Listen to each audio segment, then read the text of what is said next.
Back with another behavior change breakdown, this time on Joe Nagy of Street Bistro. Joe is in denial. This is not a fine dining restaurant. Psychologically, this episode is so interesting. And if you've seen it, you know our topic has to be arrogance. Arrogance? Arrogant. So f***ing arrogant. This has to be the single most requested episode of Kitchen Nightmares I have ever gotten. And if you haven't seen it, you're in for a wild ride because Joe Nagy is arrogance personified. Street Bistro is meant to be this fancy, farm-to-table, fine dining experience with Joe Nagy as the owner and head chef. And what type of restaurant is it? I like to say fine dining. I want Chef Ramsay to critique my restaurant and say, you got something, Joe. That's what I'm looking for. Joe claims to have the best food around, and he thinks that his business is failing because the locals just aren't sophisticated enough to appreciate his food. I think Joe believes the restaurant's a little above the local area. Seriously? But the crazy thing about this episode is, yes, Joe owns this restaurant, yes, he owns the farm, but everything else is made up. It's all in his head. It's all like this grandiose fantasy Joe has constructed about his life. You're making up stories. I'm not making up Yes, stories. you are. That's how fucking deluded you are. No, I'm not deluded. But before we get into it, a message from today's sponsor. This video is sponsored by Blinkist. I love to read and I own hundreds of books, but I cannot tell you how many times I've read through hundreds of pages only to discover a few key nuggets of information. With Blinkist, you can quickly get to the most powerful insights delivered in bite-sized content called Blinks. There's a wide variety of content with over 27 different categories to explore. With Blinkist, I found this blink of, do I make myself clear? A big part of my work as a content creator is writing. I'm always trying to improve, and while I'd love to learn more about writing, the real book is 416 pages, which would take forever to read. But in just 19 minutes, I learned 5 or 6 super useful tips that I can immediately put to use in my writing. I think it's cool that you can both read or listen to Blinks, so it's not quite an audiobook, not quite an ebook, and the content gets directly to the point. It's really a unique type of content. You can now share your Blinkist premium plan with a friend with the new feature, Blinkist Connect. At no additional cost, invite a second account to join your plan and get all the benefits of Blinkist Premium. Click the link to start your 7-day free trial and get 25% off a Blinkist Premium membership. Thank you to Blinkist for sponsoring today's video. So back at Street Bistro, Gordon Ramsay shows up and immediately things start to unravel. And he's trained with some of the best chefs in Europe. I've heard that story, yes. Seriously? The food is lackluster as per usual on Kitchen Nightmares. Much fat on top of it. Greasy. You got a pebble in your ravioli, a rock, an actual rock. Yeah. Oh yeah, that's a rock. Scarp crudes. They're like rubber bullets.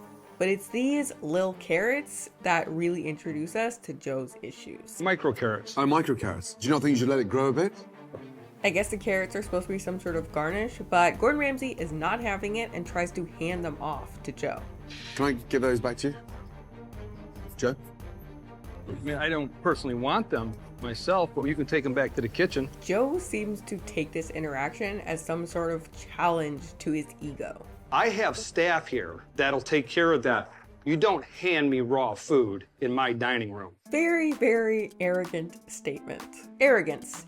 An exaggerated sense of self or self-importance. You view yourself, your abilities, your accomplishments as superior to others. We don't need them to bust our balls over if there's little petite carrots. But the thing is, unlike true self-esteem, arrogance is very, very fragile. You're gonna hand the owner the little petite carrots? He's in the wrong place. Because this is the thing with arrogance. It's fake. It's not based in reality. And therefore, the arrogant person is very, very resistant to information that contradicts the story that they're telling themselves about the incredible person that they are. We'll see Joe kind of spin out of control every time he's confronted with information that shows he's not quite as amazing or as important as he thought he was. Those same carrots go to the White House. Those same carrots go to the 5 Seasons. They go global, okay? While Joe continues to be triggered over the carrots, Gordon continues to be underwhelmed by the food. Pastry's raw. Show that to him. I sure will. Yeah. And Joe just can't take it. About as flaky as you can fucking get right here. And Gordon's comments regarding the elk That is dreadful. Can't even chew it. that Joe apparently hand-raised on his farm are a particularly sore spot for him. We didn't get this elk from UPS. It comes from our ranch. It's Tough as old boots. This is incredible. Surely this is valuable information, particularly coming from Gordon Ramsay, and a restaurant owner would want to hear it. But Joe, not so much. He's dead wrong. That's aged elk. Elk is going to have a bite. It's going to have a chew. It's characteristic of it. It's never going to change. That's the thing. Joe is physically incapable of taking constructive criticism, a characteristic of arrogance. That is a tender piece of elk. That fucking elk is tender. It's delicious. In fact, during this entire episode, the only time Joe will ever admit fault is when it could also sort of be construed as a compliment. So tight and so bound up with the ambition, you're not seeing the reality of the heart of the problem. That statement I agree with. So this is the Arrogance Spectrum. We're like 10 minutes into this video and Joe has already gone almost all the way up the ladder here. Joe's ego is standing in his way of making a change and saving his restaurant. In order to change, you have to have a realistic awareness of the problem. You have to reflect on what you're doing wrong and what you can do better tomorrow. But if Joe is committed to the lie that he's already the best, where does that leave him? I just want to talk about lunch. Yeah. After Chef Ramsay samples Joe's food and gives him feedback he doesn't want to hear, Dry, rubbery, disgusting elk. You don't even cook. You just prance around behind the line, throwing raw bits of carrots on top of raw pastry. You're deflecting everything. You made Ravioli. your point. I know more about fucking elk and buffalo and beef than he'll ever know. Joe's pride is clearly damaged and in need of reassurance, so he takes it out on his staff. I'm supposed to take this that my food is garbage and I'm a fraud? I don't give a shit what he says. Then when they don't make him feel better, he starts blaming them for Gordon's bad experience. I think every one of it, yes, you need to get your shit together. That's what this is about. But little does he know, customers are listening in to him berating his staff on the other side of the wall. You got customers out here. I appreciate what you're doing. I honestly appreciate each and every one of you, what you're doing, okay? You see what just happened here? Joe has no problem being a jerk, but he doesn't want to look like one to other people. Arrogant people want to look good, but they're not really concerned with actually being good, and they care a lot about the opinion of people that they consider to be on par or higher than them socially, but not at all about people that they think are subordinate to them. Because arrogance isn't based in reality, it's more of a story, a fantasy. And Joe takes it to the extreme. He brags about Farm to the Table to the point that he even made Gordon go to his farm. In reality, he's always playing up the quality of the food, and I know most of our stuff is frozen. They turn brown, they start smelling. I'm like, I would not eat that. it's to the point that in the episode, Joe makes up blatant lies, stories not based in reality. I am self-taught by old school Europeans, master chefs that had a liking to me because of my passion. Yeah. Self-taught and taught by chefs? And then he later denies any of that. You're not a chef. Stop pretending to be one. Did I tell you I was a chef? You told me you trained with the best chefs in Europe. I didn't fucking tell you that. Joe seems to be happy to play out the role of successful restaurant owner, but he's not concerned with actually doing the work to be that guy, to have a successful restaurant. You're not a fine dining bistro. You're a small man with a fake bistro. You are so fucking arrogant. You don't even listen to your customers, let alone your staff. Yeah. Now it's funny. Yeah. An arrogant person's efforts go toward convincing themselves and others that they're exceptional. But they're not overly concerned with being exceptional, which is where you'd acquire true feelings of self-esteem. As the night continues, Gordon has Joe's staff talk about some of the problems at Mill Street Bistro. I think Joe is at fault for the lack of business. While Joe secretly listens in, struggling to hear the truth. My dad wanted to choke Joe out due to the way he was talking. Yeah, he loves to hear the praise, but He will certainly go up against anybody that has anything negative to say. We learn that not only does Joe belittle staff and in front of the customers, We've all been ridiculed, we've all been belittled, we've all been screamed at and cussed at, and we're doing everything wrong. but also harasses people at their table while they're eating dinner. he'll talk and Talk to the table the entire time they're here about himself. Joe, They see Joe's vehicle outside, they'll go somewhere else because they don't want to be bothered at their table.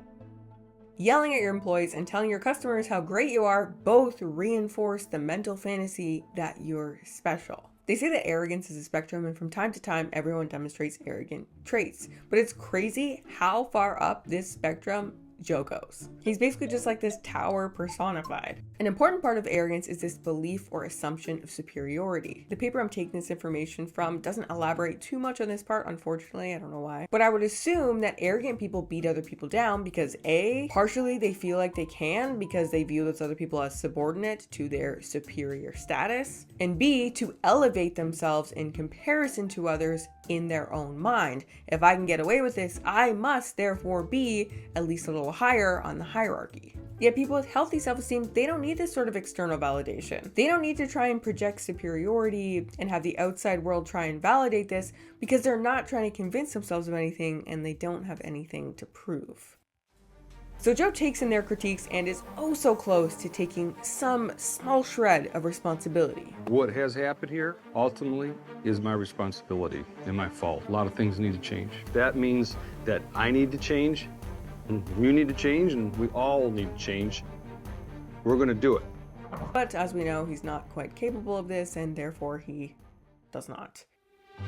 As dinner service begins, Joe is the only one making mistakes, and it's causing him to crumble. You got 1, 2, 3.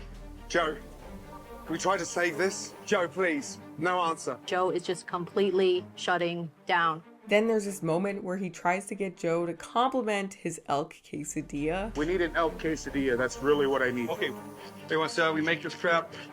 What the fuck are you on? An elk quesadilla? You want confirmation that it's a fucking good dish? Man, you already know that Gordon hates your elk, and in particular, your elk quesadilla, leading to Chef Ramsay kicking Joe out of his own kitchen. Fuck off. Yeah, and take that shit with you. So Joe's trying to get a compliment or reassurance out of Gordon Ramsay, and instead gets told that he's so incompetent that he should leave, and then gets kicked out of his own kitchen. Now, how is an arrogant person going to deal with a situation such as this? And the answer is not very well. Chef Ramsay doesn't have the balls, the power, or the authority to kick me out of my kitchen. You would have to roll your tape back because he didn't kick me out of my kitchen. Spiraling and seemingly desperate to save his pride, Joe turns and runs out to his customers for validation. He's saying that I'm a fraud and that my elk is terrible. Nobody likes it. And I said, you're not a fucking narcissistic fucking asshole. He literally said none of that to Gordon Ramsay. I said, I'd love to see you, fucking do what I do. Didn't happen. You can really see how Joe's fantasies of importance have really caused him to lose touch with reality. He's willing to twist the story around even to the point of making up bold-faced lies in order to avoid the realization that he's a phony. Which continues when he goes back inside and Gordon confronts him about his performance. Jeff, can I interject one thing? Tommy, he prepared a lot of those items, and I'm not blaming him, Sure. but I should have stopped them. Joe. It's like Joe's mind is grasping at straws, doing anything it possibly can to avoid this realization that Joe's entire life is essentially a lie. Stop looking for a way out to justify. I'm not looking for a way out. Stop. If you can't or you're not willing to view reality objectively, take responsibility for your actions, and admit things are not going well, you can't change your behavior.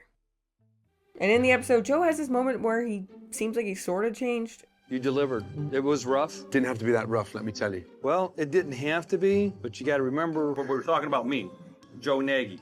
Okay. I listened to Chef Ramsay, hard as it was. Who knows what the future holds at the Mill Street Bistro? But no such change occurred. There is one promise that has already been broken. Joe is back as head chef. That's how we do it, man. And Mill Street Bistro shut down a few years later. Go watch my breakdowns of Amy's Baking Company and Burger Kitchen here. Let me know what other breakdowns you'd like to see in the comments below, and I will see you in the next one. Thank you to Blinkist for sponsoring today's video.